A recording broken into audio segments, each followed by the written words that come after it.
Next on Divine Life, the Zaccheo family tree and more unique flavors. Nice to have someone, a winemaker as young as Caterina, explain her part in the process. And you see how these families are so closely tied to the soil and to utilizing the fruit that grows here naturally. Almost everyone involved with the wine was with us for the entire visit. I think nobody was looking after the wine. Winemaking has always been a part of the traditional Tuscan lifestyle, and right alongside these ancient rites, rituals, and traditions, there's olives. How long has this tree been growing here? Well, this tree has probably been here forever, but the root system is much older than the top, because in '85 we had a very cold winter, a winter in which cold winds moved down from Siberia, and for the first time in our lives we had to purchase olive oil from outside of the region. Did any trees survive? Very few. We're lucky that just in this area here there are a couple of trees that are a couple hundred years old at least, and they are right over here. Oh, I see. It's so much thicker. Yeah, exactly. You can see it's got a big trunk. This one has been pruned to the shape of a goblet, like a wine glass. The olive tree will only produce fruit where the sun hits it. So if you have a thick canopy, it will only produce the fruit on the outside of this canopy. They don't like to work so hard every year. So they work hard, very hard one year, and then they will sort of take a break. And the next year you only get a third of the production. Do you call these berries or? Well, they're olives. They're olives in the making now at this point. We've gone through the bloom, and the olive makes beautiful white blooms. And then now those have fallen and left in their place the olive. Does the age of the tree have any impact on the flavor of the olives, like in winemaking and vine age? We have olive trees in Italy that go back to Roman times, to the times of Jesus Christ. We can see from the leaf here, it's a variety called Frantoio, which is the typical variety from Tuscany.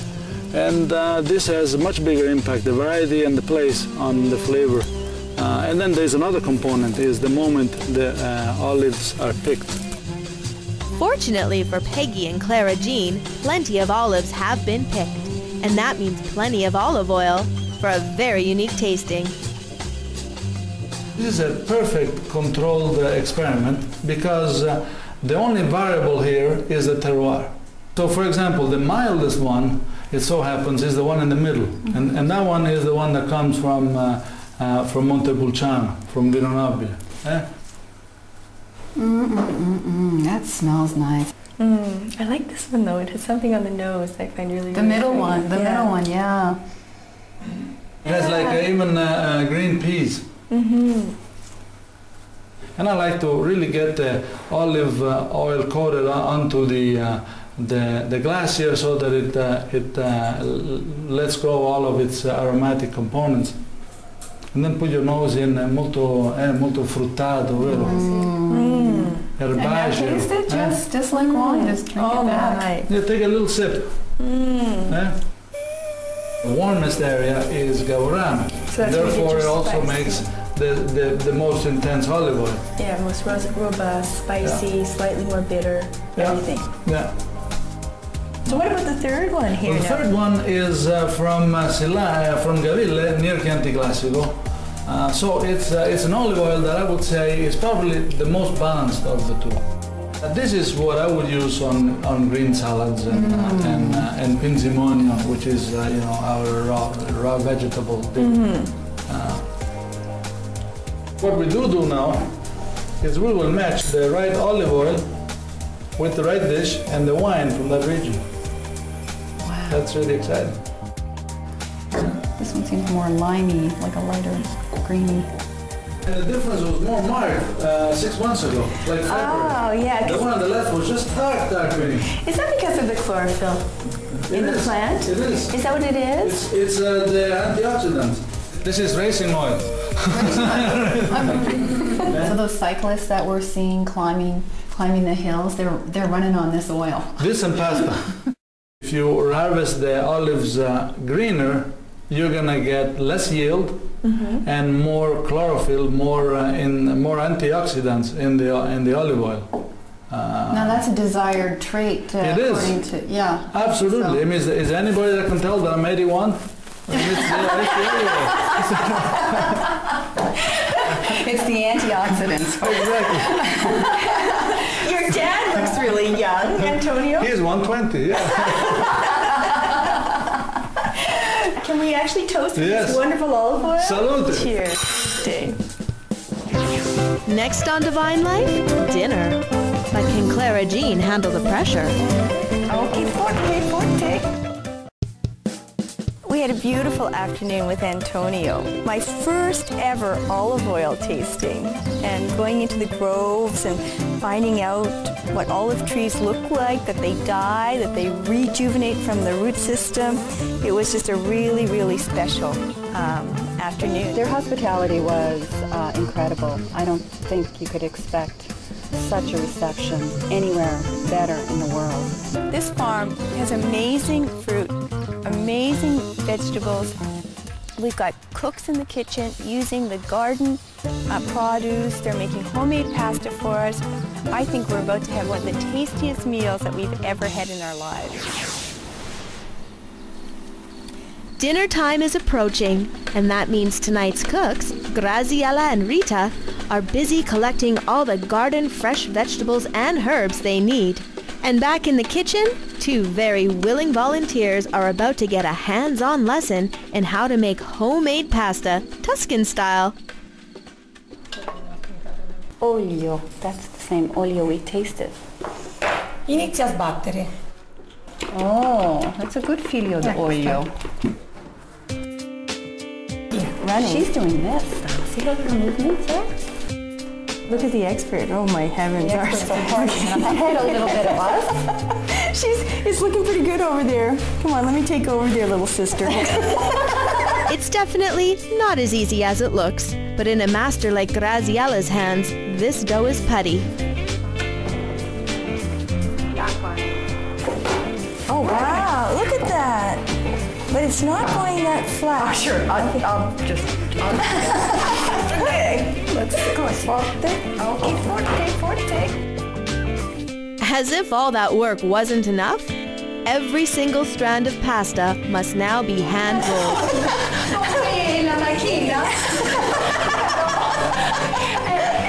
Pay attention to detail, Peggy. It's all in the technique. I'm having a real problem here. Mine's starting to fall apart completely. Oh, really? Put it in my pocket. Here I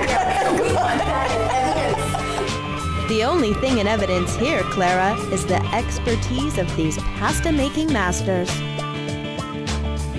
Out at the dinner table, Antonio preps his guests' palates with wine and a very unique first course. Right there. And then we're going to take this pecorino, and then we're going to put it here, and all over. There's not enough oil there, but and voila, this is a Tuscan full-man steak.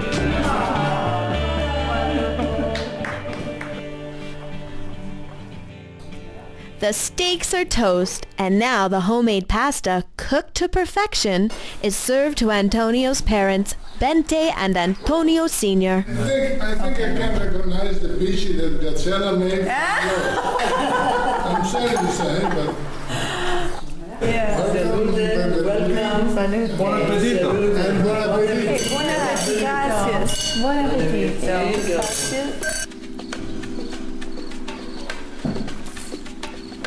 That's a good start. That's a beautiful wine. That's a good start.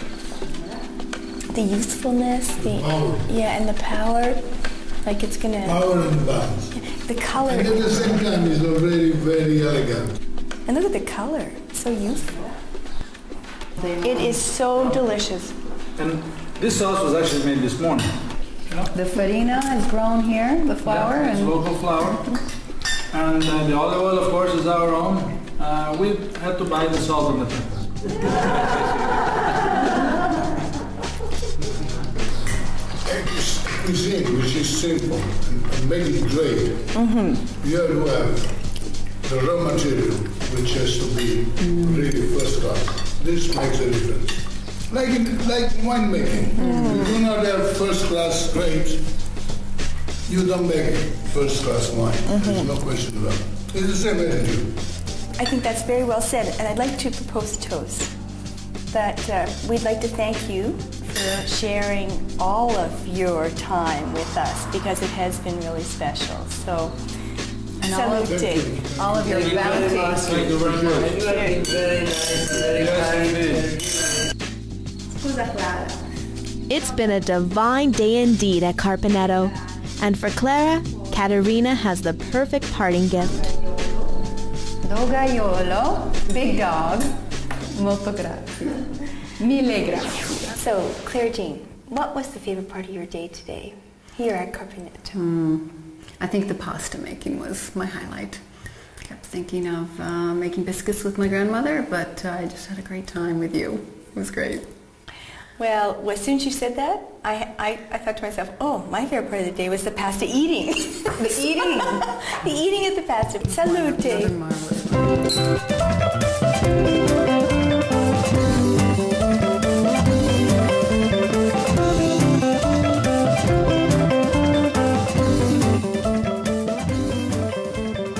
Special thanks to Willow Park Wine and Spirits, whose dedication to providing knowledge, awareness, and service to their customers has made this show possible.